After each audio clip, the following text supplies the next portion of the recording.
3 மாவட்டங்களில் அதில் அனைத்து இந்திய அண்ணா திராவிட முன்னேற்ற கழகம் என்ற ஒரே தொகுதி வந்து மதுராந்தகம். ஸோ இந்த மதுராந்தகம் தொகுதியினுடைய சட்டமன்ற உறுப்பினராக இருக்கக்கூடியவர் திருமதி மரகதம் குமரவேல் அவர்கள்.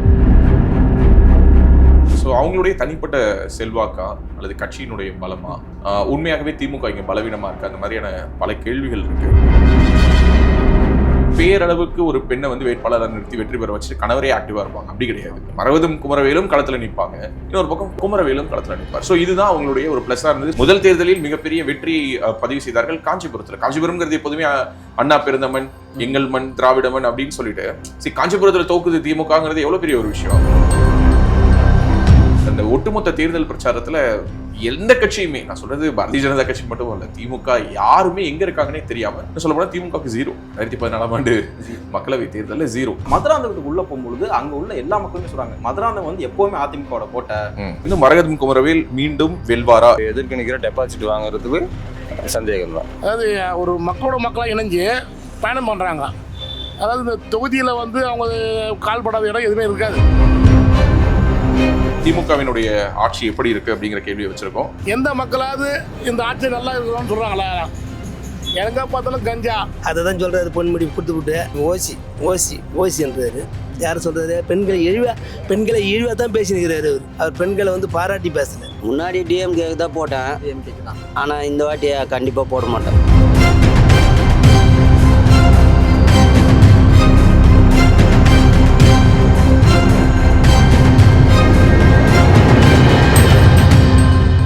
பேசு தமிழா பேசு நேயர்களுக்கு வணக்கம். வரவிருக்கக்கூடிய 2026 சட்டமன்ற தேர்தல் ஒட்டி நிறைய தொகுதி வாரியான கள நிலவரங்களை வெளியிட்டு வரோம். அந்த வகையில இன்னைக்கு மதுராந்தகம் தொகுதியை பற்றியான கள நிலவரங்களை தான் சார் கூட உரையாட போறோம். சார் வணக்கம். சார் வணக்கம். துவரக்கை. நிறைய பார்வையாளர்களுக்கு ஒரு குழப்பம் இருக்கும், ஏன் இவங்க வந்து மதுராந்தக தொகுதியை சூஸ் பண்ணாங்க அப்படின்னு. ஸோ இந்த சென்னை, காஞ்சிபுரம், இந்த திருவள்ளூர் மாவட்டம், இந்த 3 மாவட்டங்களிலே அதிமுக ஜெயிச்ச ஒரே தொகுதி இந்த மதுராந்தக தொகுதி தான். ஸோ உங்களுடைய முதற்கட்ட பார்வை? ஸோ நீனே சொல்லிட்ட, மிகப்பெரிய ஒரு கடுமையான எதிர்ப்பலைன்னு சொல்ல முடியலைனாலும் திமுகவுக்கு ஒரு ஃபேவரான ஒரு எலெக்ஷன், போன எலெக்ஷன். அப்படிப்பட்ட எலெக்ஷனில் கூட அவங்களால வந்து மதுராந்தகத்தில் வெல்ல முடியலை அப்படிங்கிறதா கலை யதார்த்தம். ஸோ இந்த மதுராந்தகம் தொகுதியினுடைய சட்டமன்ற உறுப்பினராக இருக்கக்கூடியவர் திருமதி மரகதம் குமரவேல் அவர்கள். ஏற்கனவே அவங்க வந்து பாராளுமன்ற உறுப்பினராகவும் இருந்திருக்காங்க. ஸோ அவங்களுடைய தனிப்பட்ட செல்வாக்கா அல்லது கட்சியினுடைய பலமா, உண்மையாகவே திமுக இங்கே பலவீனமாக இருக்குது, அந்த மாதிரியான பல கேள்விகள் இருக்குது. ஸோ இது எல்லாத்தையும் பற்றி நம்ம டீட்டெயிலாக பேசலாம். அதுக்கு முன்னாடி இந்த மதுராந்தகம் சட்டமன்ற தொகுதி இது வந்து காஞ்சிபுரம் பாராளுமன்ற தொகுதிக்குள்ளார வரக்கூடிய ஒரு தொகுதி. இது ஒரு தனி தொகுதி. அஃப்கோர்ஸ் காஞ்சிபுரம் பாராளுமன்ற தொகுதியுமே பார்த்தீங்கன்னா ஒரு தனி தொகுதி தான். அதுக்குள்ளார 2 தனி தொகுதிகள் இருக்குது. ஒன்று வந்து மதுராந்தகம், மற்றொன்று வந்து செய்யூர்.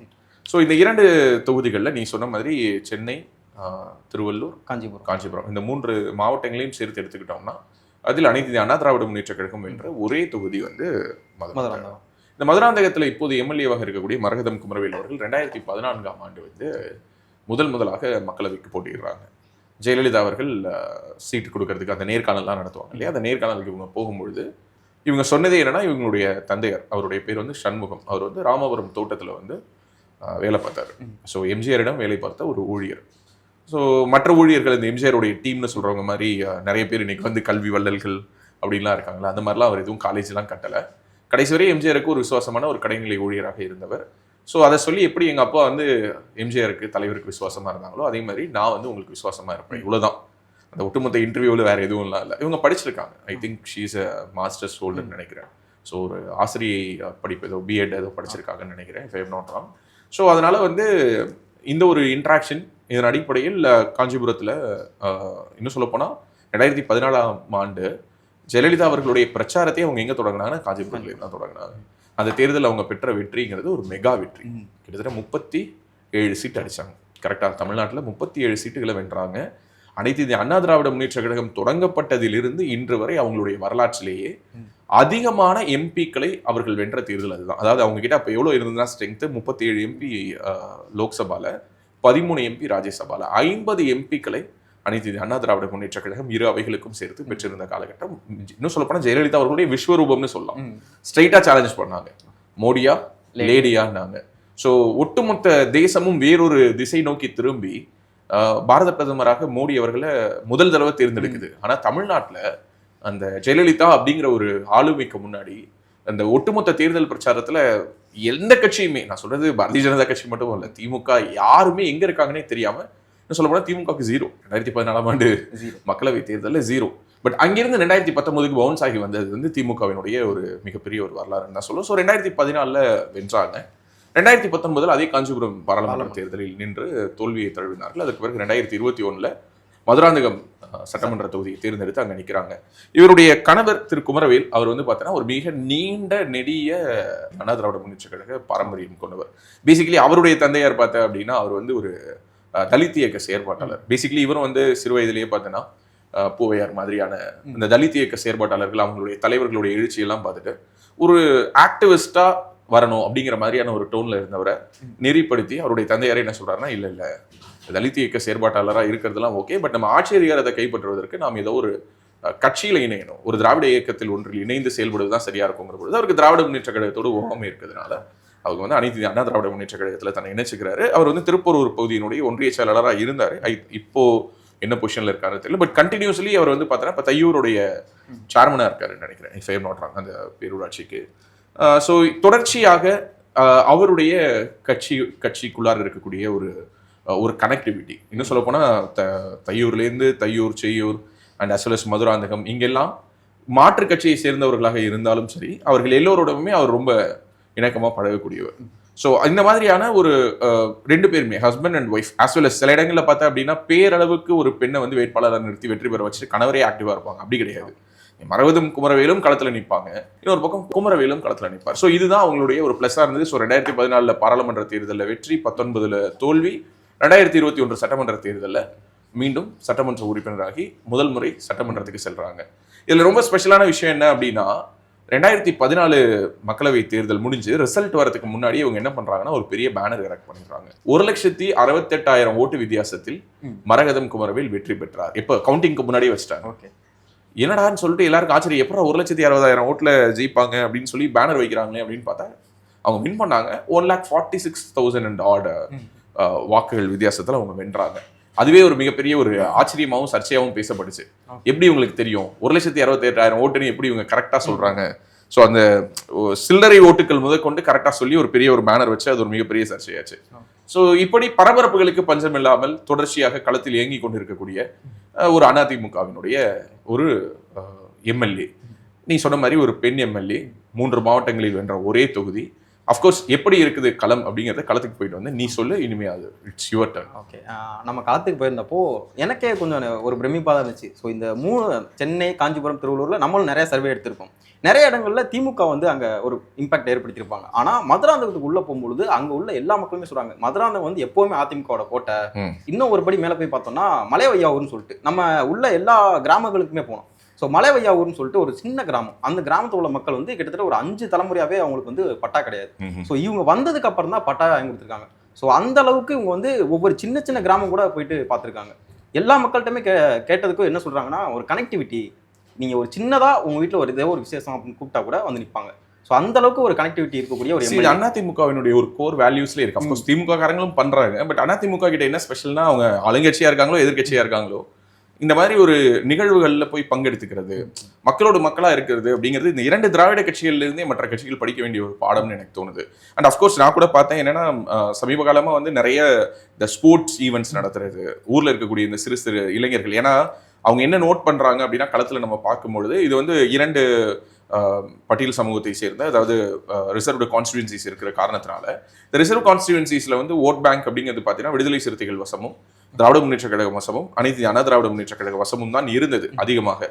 ஆனால் இப்போது அது விஜயை நோக்கி போகுதோ அப்படிங்கிற ஒரு எண்ணம் இருக்கக்கூடிய ஒரு காரணத்தினாலையும் இப்போ என்ன பண்ண ஆரம்பிக்கிறாங்கன்னா அந்த டார்கெட் குரூப்பை எப்படி நம்ம அட்ராக்ட் பண்ணலாம் அப்படின்னு சொல்லிட்டு அவங்களுக்கான விளையாட்டு போட்டிகள் நடத்துறது, அவங்களுக்கான ஸ்கில் டெவலப்மெண்ட் சென்டர்ஸ் நடத்துறது, அவங்களுக்கான வேலை வாய்ப்பு முகாம் நடத்துறது, இந்த மாதிரியான விஷயங்களை கையில் எடுக்க ஆரம்பிச்சிருக்காங்க. ஸோ இது வந்து ஒரு கன்ஸ்ட்ரக்டிவான எனக்கு தெரிஞ்ச மரகதம் குமரவேல் அடாப்ட் பண்ணக்கூடிய இந்த ஐடியாவை தமிழ்நாட்டில் வெல்லணும்னு நினைக்கக்கூடிய அனைத்து அதிமுக எம்எல்ஏ கேண்டிடேட்ஸுமே ஃபாலோ பண்ணலாம். ஏன்னா நீங்க என்ன சொல்லிட்டே இருக்கீங்கன்னா யூத் எங்களை நோக்கி வரமாட்டேங்கிறாங்க, ஒரு யூத் ரிச் பார்ட்டியா வந்து அதிமுக இல்லை, ஒரு 20 வயசு 22 வயசுல அரசியலுக்கு வரக்கூடிய முதல் தலைமுறை அரசியல் நுழையக்கூடிய ஆட்கள் வந்து டிவிகேவை நோக்கி போறாங்க, என்டிகேவை நோக்கி போறாங்க, டிஎம்கேவை நோக்கி போறாங்க அப்படிங்கிறத, இல்லை பிஜேபியை நோக்கி வராங்க அப்படிங்கிற ஒரு குற்றச்சாட்டுகளை வைக்காம அவங்களை அட்ராக்ட் பண்றதுக்கு இந்த மாதிரியான ஒரு என்கேஜ்மெண்ட்டை கொடுத்தாங்க அப்படின்னா இட் வில் ஒர்க் அப்படின்னு எனக்கு தோணுது. இன்னொரு விஷயம் என்னன்னா மக்கள் என்ன எதிர்பார்ப்பாங்கன்னா ஒரு கனெக்டிவிட்டி இருக்கணும், அவங்கள போய் ரீச் பண்ற மாதிரி இருக்கணும், அப்படி அந்த ஒரு விஷயம் தான் எதிர்பார்ப்பாங்க. 2வது பார்த்தோம்னா இந்த சிவிக் இஷ்யூஸ், நம்ம சொன்னா அந்த விஷயத்தை வந்து கேட்கறாங்களா, அந்த மாதிரி விஷயங்கள் தான் மக்களும் எதிர்பார்ப்பாங்க. ஸோ இந்த மாதிரி விஷயங்கள்லாம் அங்கே எல்லாமே நடந்திருக்கு. ஒரு எம்எல்ஏவா போயிட்டு அவங்கள்ட்ட போயிட்டு இந்த மாதிரி ஒரு பிரச்சனை இருக்கு அப்படின்னு சொன்னா அடுத்த நாளே வந்து பாக்குறாங்க. ஸோ அந்த மாதிரி விஷயங்கள்லாம் மக்கள் சொல்லும்போது ஸோ ஒருவேளை இன்னுமே அவங்களுக்கு அந்த இம்பாக்ட் இருக்கு போல அப்படிங்கிற மாதிரி தான் நமக்கு உண்மைதான். அண்ட் மக்கள்கிட்ட பொதுவாக பேசின அந்த சாம்பிள்ஸ் எல்லாம் பார்க்கும்போது 2 விஷயம் புரிஞ்சுக்க முடியுது. ஒன்று, அவங்க எதிர்க்கட்சி எம்எல்ஏவா இருந்திருக்காங்க. இந்த 5 ஆண்டுகள்ல அவங்களால மிகப்பெரிய அளவிலான நலத்திட்டங்களை கொண்டுட்டு வர முடியல. அண்ட் அஃப்கோர்ஸ் எல்லா எதிர்க்கட்சி எம்எல்ஏக்களுடைய தொகுதிக்கும் ஒரு பாராமுகம் காட்டப்பட்டிருக்குது திமுக அரசால் அப்படிங்கிறது நம்மளால புரிஞ்சுக்க முடியுது. 2வது, அதை மீறி தங்களுடைய பொட்டன்ஷியல் அப்படின்னு ஒன்று இருக்குல்ல, ஒரு பர்சனல் கெப்பாசிட்டின்னு கிரவுண்ட்ல, அதான் நான் அதுக்கு தான் சொன்னேன். அவங்களுடைய கணவரும் கிரவுண்ட்ல பாலிடிக்ஸ்ல அவர் தொடர்ந்து தன்னை இன்வால்வ் பண்ணிக்கிறதுனால குட்டி குட்டி இஷ்யூஸ். ஓகே, என்னன்னா நான் அடிக்கடி சொல்லுவேன், ஒரு லைட் எரியலைங்கிறது எம்எல்ஏ சரி பண்ண வேண்டிய விஷயம் இல்லை. ஆனா இது சொன்னா எம்எல்ஏவே செய்யறாரு, எம்எல்ஏ வீட்டுக்காரரே வருவாரு, அவருடைய தம்பி வருவார், அண்ணன் வருவார், இல்ல அவங்க சொந்தக்காரங்க வருவாங்க, இல்ல அவங்க ஆஃபீஸ்ல இருந்து ஒருத்தங்க வந்து அட்ரஸ் பண்றாங்கிற ஒரு விஷயம் இருக்கு இல்லையா, இதை மெயின்டைன் பண்றது ஒரு அவசியம். ஏன்னா நம்ம இப்ப என்ன எதிர்க்கட்சி எம்எல்ஏவா தானே இருக்கோம். இப்ப என்ன நம்ம மக்களுக்கு விழுந்து விழுந்து செஞ்சு என்ன பண்ண போறாங்க, நம்ம என்ன சம்பாதிக்க போறோமா, இல்ல நம்ம என்ன மினிஸ்டர் ஆக போறோமாங்கிற ஒரு நோக்கத்துல சிலர் எதிர்க்கட்சி எம்எல்ஏக்களா இருக்கும்போது சுணக்கம் ஆயிடுவாங்க. அந்த சுணக்கம் இல்லாம நம்ம செயல்பட்டோம்னா தான் அடுத்த முறை தேர்தலில் நாம் போட்டியிடும் பொழுது நமக்கு அந்த வாய்ப்பு கிடைக்கும் பொழுது மக்கள் அதை அங்கீகரிப்பாங்க. யாருக்கு தெரியும், அடுத்த தடவை அதிமுக ஆட்சி வந்தனா இவங்க ஒன் ஆஃப் த மினிஸ்டரா கூட இவங்க போயிட்டு பேனல்ல கேபினெட்ல உட்காரலாம். ஏன்னா நீ சொன்ன மாதிரி முதல் முறை ஜெயலலிதா அவர்கள் இவங்கள தான் அறிவிச்சாங்க. அவங்களுக்கு ஒரு லக்கி, அவங்க இந்த சென்டிமெண்ட்ஸ் எல்லாம் பார்ப்பாங்க. ஸோ அவங்க முதல் முறை அறிவிச்சாங்க, பார்த்தீங்கன்னா மிகப்பெரிய ஒரு ஸ்வீப் கொடுத்தாங்க. அடுத்த மக்களவை தேர்தலில் அவங்க இல்லை. பட் அஃப்கோர்ஸ் முதல் தேர்தலில் மிகப்பெரிய வெற்றி பதிவு செய்தார்கள் காஞ்சிபுரத்தில். காஞ்சிபுரம்ங்கிறது எப்போதுமே அண்ணா பெருந்தமன், எங்கள் மண், திராவிட மண் அப்படின்னு சொல்லிட்டு காஞ்சிபுரத்தில் தோக்குது திமுகங்கிறது எவ்வளவு பெரிய ஒரு விஷயம். ஸோ காஞ்சிபுரத்தில் தோக்கடிச்சாங்க அப்படிங்கிறது தான் கலை யதார்த்தம். ஸோ அந்த ஒரு விஷயம் இந்த 5 ஆண்டுகள்லையுமே அவங்க தொடர்ச்சியாக எதிர்க்கட்சி எம்எல்ஏ தான், பட் என்னால் எதுவும் பண்ண முடியாதுன்னு சொல்லி கையை விரிக்காம தன்னுடைய இயலாமையை சொல்லாமல் என்னென்னலாம் முடியுமோ அதை அவங்க தொடர்ந்து செய்துகிட்டே இருக்காங்க அப்படிங்கிறத நம்மளால தொகுதிக்குள்ள போகும்போது பார்க்க முடியுது. ஸோ முதல் கேள்வியாக நாம் வைத்த கேள்வி வந்து மரகதம் குமரவேல் மீண்டும் வெல்வாரா என்ற கேள்வியை வச்சோம். பக்கத்தில் எப்பவுமே ஏடிஎம்கே தான் வெற்றி. கண்டிப்பாக அது யாராலையும் மறக்க முடியாது சார். கண்டிப்பாக அவங்க தான் வருவாங்க. அந்த கட்சியில் பொறுத்தளவுக்கு அவங்களை பொறுத்தளவுக்கு கண்டிப்பாக அந்த மாதிரி தான் வரும். என்னை பொறுத்தவரைக்கும் நான் அவங்க தான் போடுவேன். வின் பண்ணுவாங்க. ஏன்னா மோஸ்ட்லி இங்கே பொறுத்த வரைக்கும் ஏடிஎம்கே தான் பிரகாசமாக இருக்குது. எதிர்க்கு நிற்கிற டெபாசிட் வாங்குறதுக்கு சந்தேகம் தான். நிறைய கிராமத்துங்களில் எல்லாம் ஒவ்வொரு நான் போகிற கிராமங்கள்லாம் பார்க்கும்போதெல்லாம் போகிற இடத்துல ஏதோ ஒரு கோயில் திருவிழா இருக்கும், வீட்டு ஃபங்க்ஷன் ஆகட்டும், அது மாதிரி மக்களை இணைந்து செயல்படுறாங்க. அதனால் அவங்க கட்சி பாகுபாடின்றி தனிப்பட்ட முறையில் இருந்தாலும் நல்ல ஒரு வாய்ப்பு. நிச்சயமாக வெற்றி கிடைக்கும். ஒரு 80% 90% மீண்டும் வாய்ப்பு இருக்குது. புதிய வேட்பாளர் யாருன்னே தெரியாது இந்த மதுராந்தகம் தொகுதிக்கு, அந்த அளவுக்கு வேலை பார்த்துட்டு இருக்காங்க. ஜெயிப்போம். இங்கே தூக்கி நாங்கள் அவங்க தான் எதிர்பார்ப்போம். நல்லா பிரகாசமாக இருக்கும், வாய்ப்பு இருக்கு. கண்டிப்பாக வந்துருவாங்க. அவங்க தான் ஒரு சின்ன கோவில்னால போய் பார்க்குறாங்க. அதே மாதிரி இந்த சமுதாயம் அந்த சமுதாயன்ற ஒரு இது பாகுபாடு எல்லாம் அவங்க பொதுவாக எல்லாருக்குமே பண்ணிட்டு இருக்காங்க. ஆமாங்க, கண்டிப்பாக வருவாங்க, அதில் மாற்றமே இருக்காது. எப்படின்னாக்கா ஒரு மக்களோட இணைஞ்சு எல்லாத்துக்கும் பயணிக்கிறாங்க அவங்க. அதாவது ஒரு மக்களாக இணைஞ்சு பயணம் பண்ணுறாங்க. அதாவது இந்த தொகுதியில் வந்து அவங்க கால்படாத இடம் எதுவுமே இருக்காது. பாதி வாய்ப்பு இருக்குது, அவங்களுக்கு கண்டிப்பாக வாய்ப்பு இருக்குது. ஏன்னா அவங்க செய்கிறாங்க, எல்லா மக்களுக்கும் செய்கிறாங்க, பார்த்துன்னு தான் இருக்கேன். நான் வேறு கட்சியில் இருந்தாலும் அதை நான் பார்க்குறேன், செய்கிறாங்க. வெற்றி வாய்ப்பு நல்லா இருக்குதுங்க. ஆமாம், அவங்க தான் வருவாங்க. மரகதம் குமரவேல் மீண்டும் வெல்வாரா என்ற கேள்வியை வச்சோம். அதற்கு ஆம் என்று 66%, கருத்து இல்லை என்று 20%, இல்லை என்று 14% சொல்லியிருக்காங்க. ஸோ ஆம் அப்படிங்கிறது 66%. So it's clear mandate. மீண்டும் ஒரு முறை அனைத்து இந்திய அண்ணா திராவிட முன்னேற்ற கழக கூட்டணி வந்து மதுராந்தகம் தொகுதியை உறுதியாக கைப்பற்றுவதற்கான சாத்தியக்கூறுகள் நமக்கு கண் முன்னாடி ரொம்ப வெளிச்சமா தெரியுது. மக்கள் வந்து என்ன சொல்றாங்க அப்படின்னா, இங்க வந்து ஒரு சரியான திமுக கேண்டிடேட் கிடையாது, இவங்களுக்கு ஏற்ற மாதிரியான அந்த ஒரு முகம் சொல்ற ஒரு கேண்டிடேட் கிடையாது. போன தடவை பார்த்தோம்னா மதிமுக தான் கொடுத்துருந்தாங்க, மல்லை சத்யா தான் நின்று இருந்தாரு.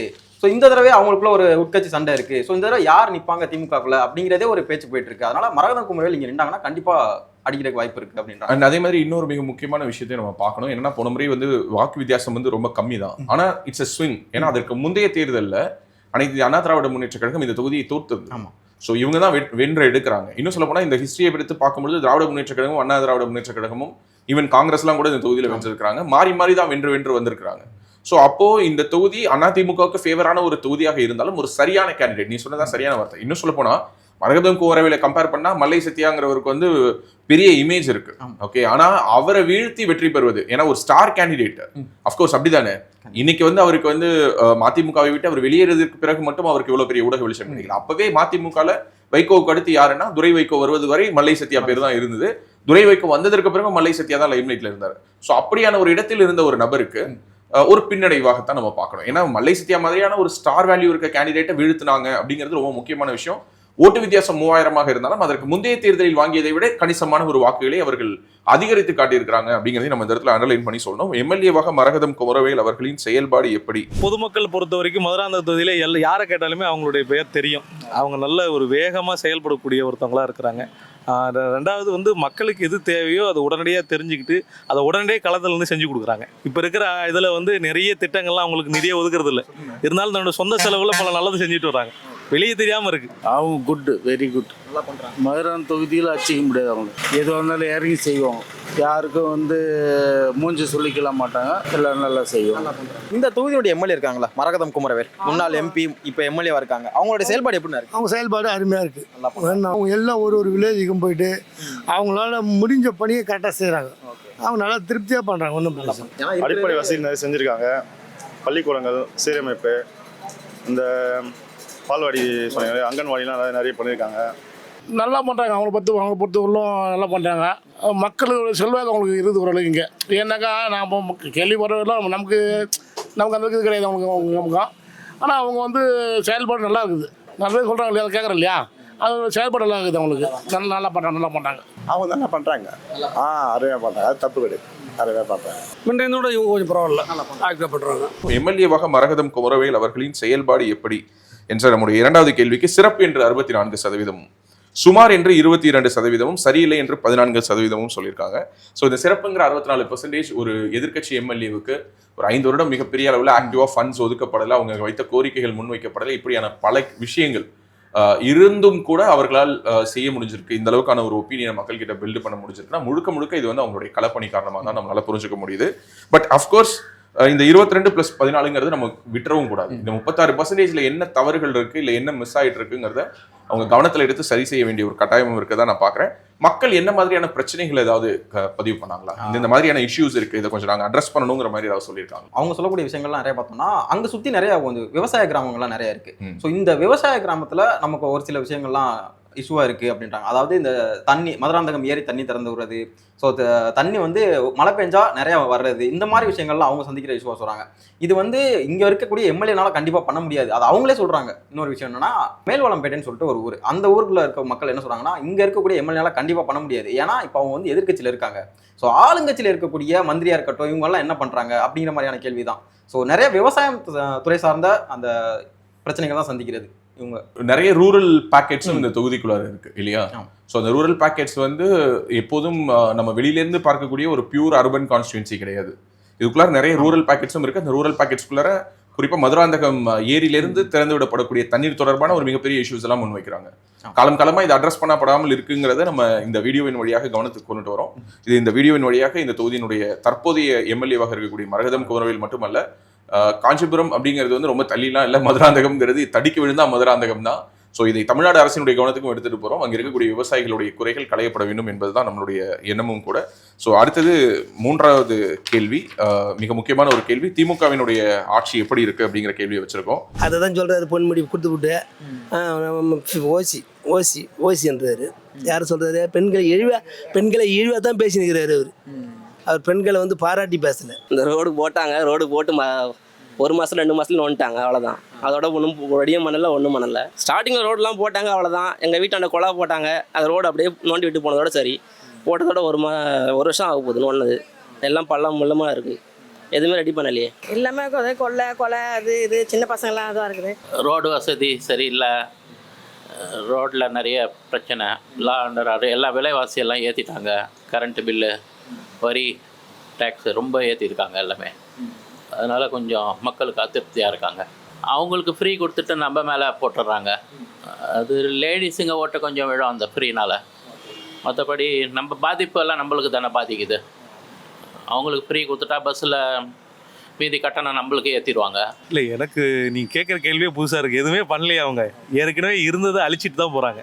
அதாவது புதுசாக ஏற்கனவே இருந்த சட்டங்களுக்கு ஒரு வண்ணத்தை பூசி இதை நாங்கள் கொண்டு வந்ததுன்றாங்க. என்ன பண்ணியிருக்காங்கன்னா, ஏழைங்களுக்கு என்ன சார் கொடுக்குறாங்க? ஏழைன்னு சொல்லிட்டு ஏழைங்களுக்கு ஒன்றுமே என்ன செய்கிறது? ஒன்றுமே இல்லையே. சொல்லுங்கள். ஏழைன்னு சொல்லி ஏழை தலைமையில தான் வரி வசூல் பண்ணுறாங்க.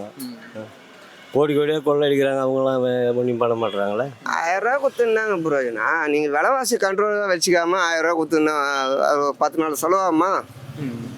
1 வாரம் கூட செலவாகாது. கண்டிப்பாக விலைவாசி இவ்வளோ ஏற்றி இவ்வளோ விலைவாசி ஏற்றி கரண்ட் பில்லு ஏற்றி வீட்டு வரி ஏற்றி நாங்கள் எங்களை மாரி ஆள்லாம் போய்கிறது நடுத்தர மக்கள் ரொம்ப கஷ்டம். என்னை பொறுத்த வரைக்கும் எடப்பாடியார் வந்தால் நல்லாயிருக்கும். ரொம்ப மோசமாக இருக்குது. சொல்கிற மாதிரி ஒன்றும் பெருசாக பண்ணலை. ரொம்ப அட்டுவயம் பண்ணுறாங்க, அநியாயம் பண்ணுறாங்க. பெண்களுக்கு குறிப்பாக பாதுகாப்பு இல்லை. ரோட்டில் தனி நடந்து போகிறது யாருக்கும் பாதுகாப்பு, ஆம்பளைக்கும் பாதுகாப்பு இல்லை, பெண்களுக்கும் பாதுகாப்பு இல்லை, குழந்தைங்களும் பாதுகாப்பு இல்லை, வயதானவங்களும் பாதுகாப்பு இல்லை. ரொம்ப ஊழல் அதிகமாக இருக்குது. யாரும் எந்த அரசு அதிகாரியும் வந்து பயப்பட மாட்டாங்க. லஞ்சம் வந்து எதுக்கு வந்தாலும் லஞ்சம் வாங்குறாங்க. அது நம்ம நல்லா இருக்கிற மனசுங்களுக்கு பிடிக்க மாட்டேங்குது. அதை கண்ட்ரோல் பண்ணால் எந்த சிஎம் வந்தாலும் ஓகே தான். இப்போ இருக்கிற ஆட்சி மோசமாக இருக்குது. அது ஃப்ரீ கொடுத்துருக்கு, இலவசமே வேஸ்ட்டாங்க. இலவசம் வேஸ்ட்டு, எல்லாமே வேஸ்ட்டு. அவ்வளோதாங்க சொல்லுங்கள். அதாவது மாதம் 1000 ரூபாய் நீங்கள் கொடுக்குறீங்க, ரைட்டு. தங்கத்துக்கு, அதாவது ஏழை எளிய மக்களுக்கு தங்கம் கொடுத்துருந்தாங்க அம்மா. அதை விட்டுட்டு நீங்கள் அந்த காசு தான் எடுத்து மாதம் 1000 ரூபான்னு எல்லாருக்கும் கொடுத்துட்ருக்கீங்க. அந்த மாதிரி லேப்டாப் கொடுத்துருந்தாங்க பசங்களுக்கு கல்விக்கு. அதை விட்டு தான் நீங்கள் 1000 ரூபான்னு மாதம் கொடுத்துட்ருக்கீங்க. இதில் என்ன இருக்குது?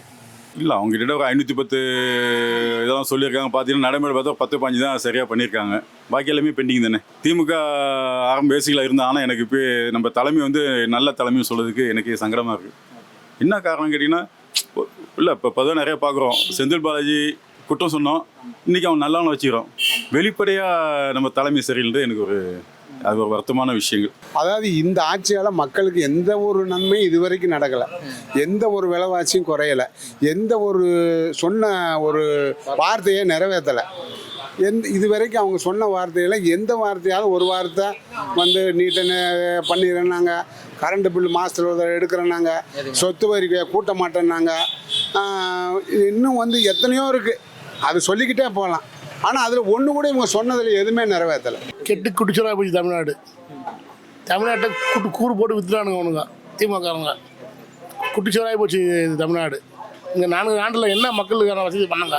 ஒன்றுமே கிடையாது.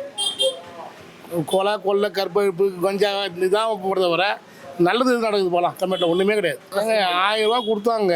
1000 ரூபா கொடுத்தாங்க. கரண்ட் பில் எவ்வளோ இருக்காங்க? அப்போ அந்த 1000 ரூபாய்க்கு கணக்கு பண்ணி பாருங்கள்.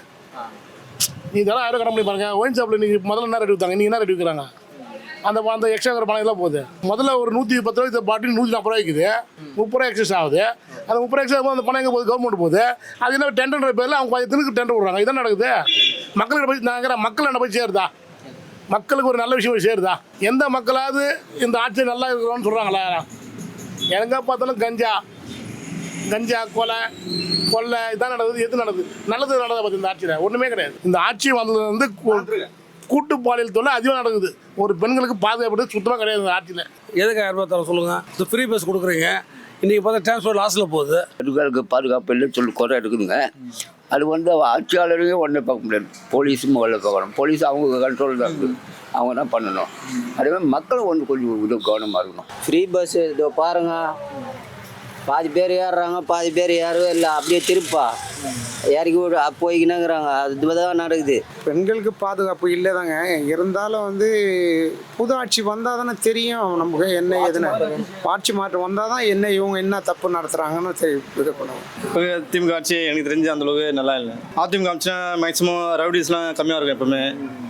அப்போ திமுக ஆட்சி அதிகமாக இருக்குது கண்டிப்பாக. மழை நேரத்தில் நிறைய ப்ராப்ளம் இருக்குது.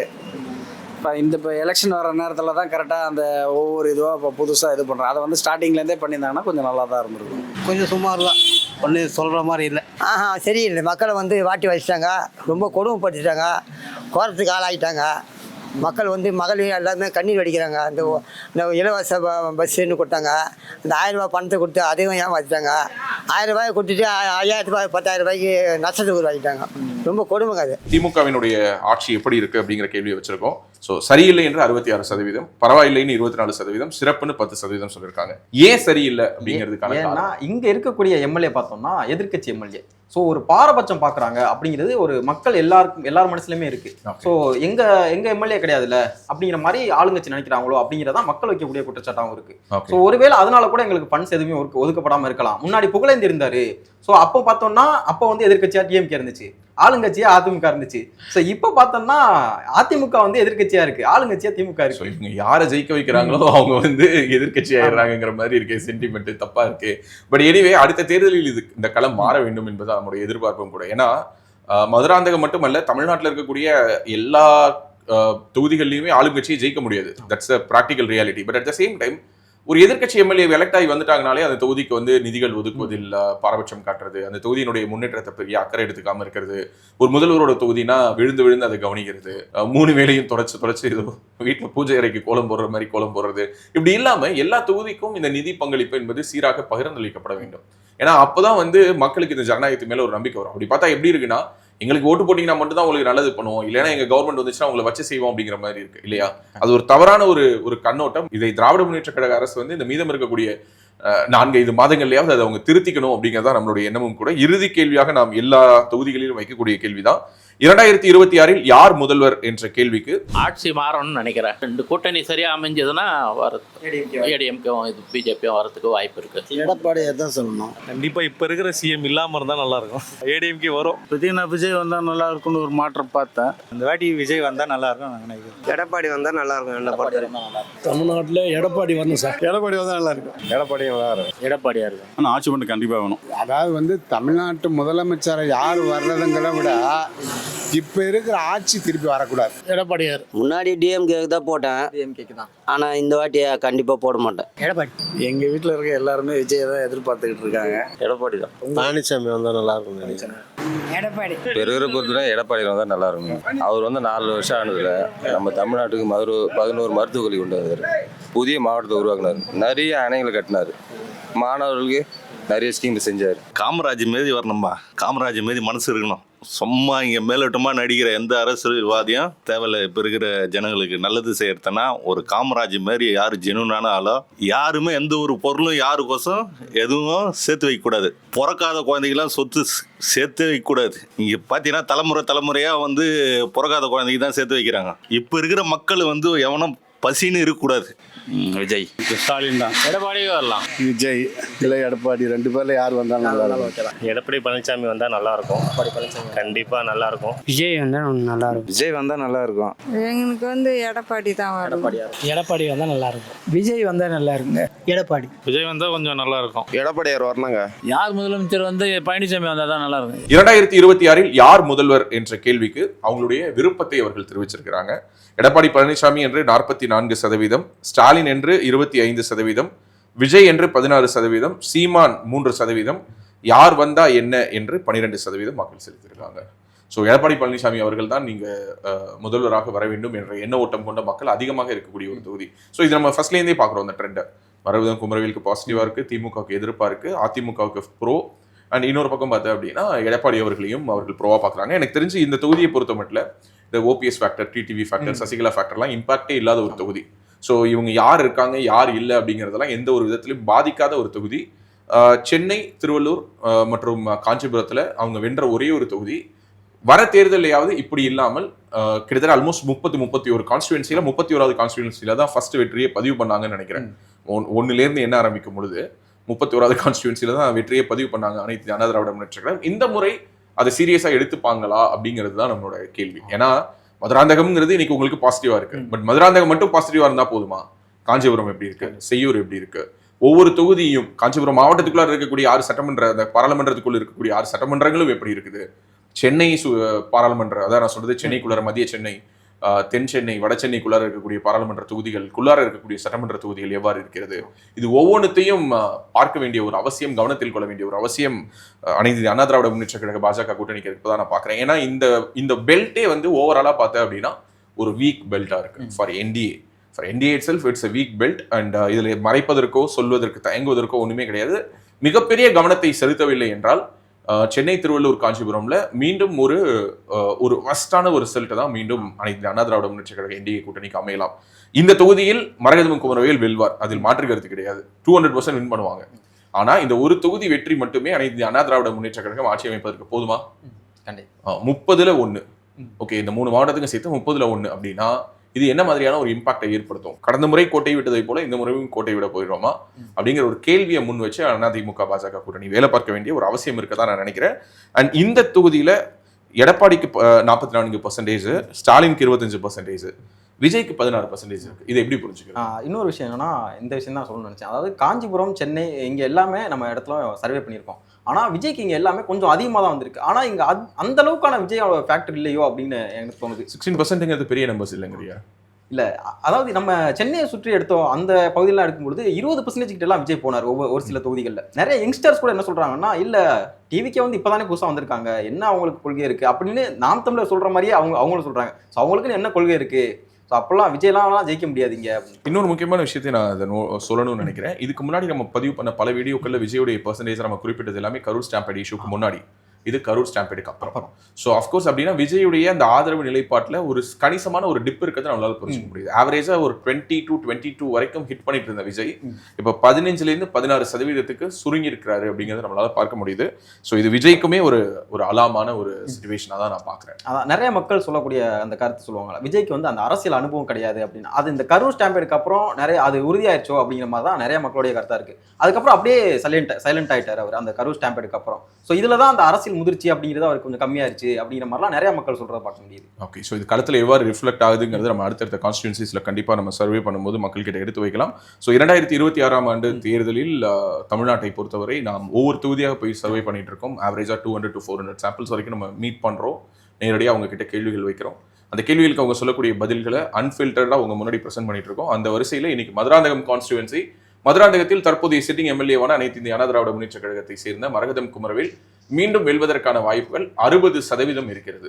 ஸோ இன்னைக்கு ஒரு பாசிட்டிவான கான்ஸ்டியூன்சி அதிமுகவுக்கு இருக்கக்கூடிய இந்த கான்ஸ்டியூன்சியில் இன்னும் வெற்றி வாய்ப்பை உறுதி செய்வதற்கு மரகதம் குமரவேல் இன்னும் தன்னுடைய முயற்சிகளை முன்னெடுப்பார் நம்ம நம்புறோம். மீண்டும் வேறொரு தொகுதியோடு உங்களை வந்து சந்திக்கிறோம். அதுவரை உங்களிடமிருந்து நன்றி கூறி விடைபெறுவது நான் ராஜவேல் நாகராஜன். ரேபிஸ் உள்ள வந்துடுச்சுன்னா, அதோட அறிகுறிகள் ஆரம்பிச்சிருச்சுன்னா அதுக்கு ட்ரீட்மெண்ட்டே கிடையாது. 100% மரணம். பாதுகாப்பு இல்லாத உடலுறவு வைக்கும் பொழுது இந்த மருக்கள் பாதிக்கப்பட்ட நபர் கிட்ட இருந்து இன்னொருத்தருக்கு ஈஸியா பரவலாம். ஃபர்ஸ்ட் நமக்கு சுகர் இருக்கான்றதை செக் பண்ணிக்கணும். சுகர் இருக்கக்கூடிய நிறைய நபர்களுக்கும் கண்ணெரிச்சல் ஏற்படும். 2-3 பேர் at 20A டயபெட்டிஸ் வரக்கூடிய வாய்ப்பு இருக்கு. இதை வந்து ராத்திரி 8 மணிக்கு மேலே இவங்க ரெகுலராக சாப்பிட ஆரம்பிச்சாங்கன்னா, சைக்கிளிங் பண்ணுறவங்களுக்கு நான் எழுதியே தரலாம், ஹார்ட் ப்ராப்ளம் வராது அப்படின்னு. பேசு தமிழா பேசு சேனலுக்கு ஆதரவு தந்து கொண்டிருக்கக்கூடிய பார்வையாளர்களுக்கு வணக்கம். அரசியல் ஆன்மீகம்னு மட்டும் இல்லாம இப்போ ஹெல்த்லயும் நம்ம வந்தாச்சு. ஹெல்த் சம்பந்தமான பிரச்சனைகளுக்கும், ஹெல்த் டிப்ஸுக்கும், ஹெல்த் கேருக்கும், இல்ல ஹெல்த் பத்தி ஏதாவது தெரிஞ்சுக்கணும் அப்படின்னு நினைச்சீங்கன்னா ஹெல்த் குரு சேனல் கண்டிப்பா உங்களுக்கு யூஸ்ஃபுல்லா இருக்கும். பேசு தமிழா பேசு சேனலுக்கு கொடுக்கக்கூடிய இதே சப்போர்ட்டை ஹெல்த் குரு யூடியூப் சேனலுக்கும் கொடுத்து அந்த சேனலை சப்ஸ்கிரைப் பண்ணி உங்க நண்பர்களுக்கு ஷேர் பண்ணும்படி கேட்டுக்கிறோம். நம்ம ஹெல்த் குரு சேனலோட லிங்கை டிஸ்கிரிப்ஷன்ல தரோம், மறக்காம செக் பண்ணி பாருங்க.